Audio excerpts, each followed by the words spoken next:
আর কিছু কিছু fake video চলছে। ভারত সরকার প্রতিনিধি পাঠিয়েছে, এটা ভারত সরকারের দেখার কথা, আমার তো দেখার কথা নয়। আমি তো শুনেছি যে বিশাল বাড়ানো হয়েছে যাতে ওখান থেকে বেশি লোক এখানে আসতে পারে।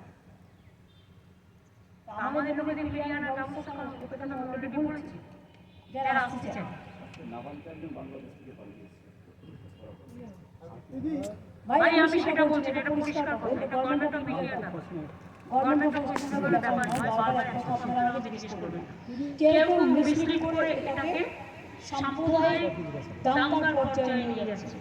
কিন্তু এটার তো নিশ্চয়ই আপনারা অ্যাপ্রিশিয়েট করবেন, এখানকার ইমাম অ্যাসোসিয়েশন সব ইমামরা, বড় বড় ইমামরা একসাথে বলেছে বাংলাদেশে মাইনরিটির উপর যে অত্যাচার হচ্ছে আমরা তাদের নিন্দা করি, আমরা তাদের প্রোটেকশনের দাবি জানাই। আমরাও সকলে প্রোটেকশনের দাবি জানাচ্ছি। আমরা চাই government of India must act. Act মানে কি? মানুষকে নিরাপত্তা দিক, মানুষকে যারা ফিরতে চায় ফিরিয়ে আনার ব্যবস্থা দিক। বর্ডার থেকে তো অনেকে চলে আসছে আমি শুনছি, কিন্তু বিএসএফ কোথাও আটকাচ্ছে, কোথাও আটকাচ্ছে না।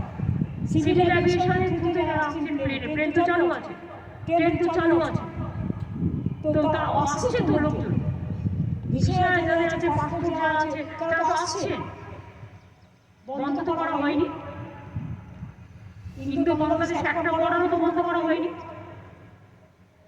বন্ধ তো করলে তো ইনস্ট্রাকশনটা আমাদের কাছে থাকতো, আমাদের কাছে এই ধরনের কোনো ইনস্ট্রাকশন নেই। কাজে টোটালটা গভর্নমেন্ট অফ ইন্ডিয়ার ব্যাপার। আমরা শুধু চাই তারা আমাদের মাইনরিটিসদের রক্ষা করে। মেজরিটিরা যেমন মাইনরিটিসদের রক্ষা করে, সব জায়গায় নিয়ম হচ্ছে মেজরিটিদের দায়িত্ব মাইনরিটিসদের রক্ষা করা। দিদি আপনি যেহেতু এই প্রসঙ্গে বললেন, আমি জাস্ট একটা জিনিসই বলবো, ওদিক দিয়ে কেউ কেউ আখাউড়া বর্ডারে যাচ্ছে, আমাদের এদিক দিয়েও কেউ কেউ ঘোকসাডাঙ্গা বা অন্যান্য বর্ডারে যাচ্ছে, এটা থেকে উত্তেজনা বাড়বে না? এগুলো করা উচিত নয়, এটা গভর্নমেন্ট অফ ইন্ডিয়ার ব্যাপার।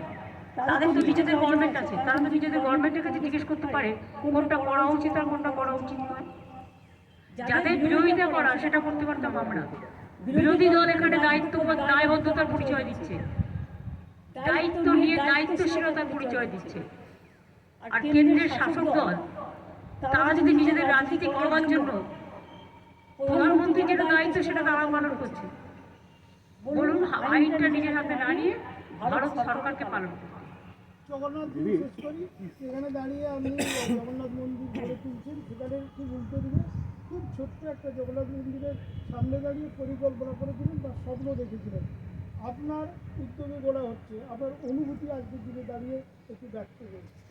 আমি গর্বিত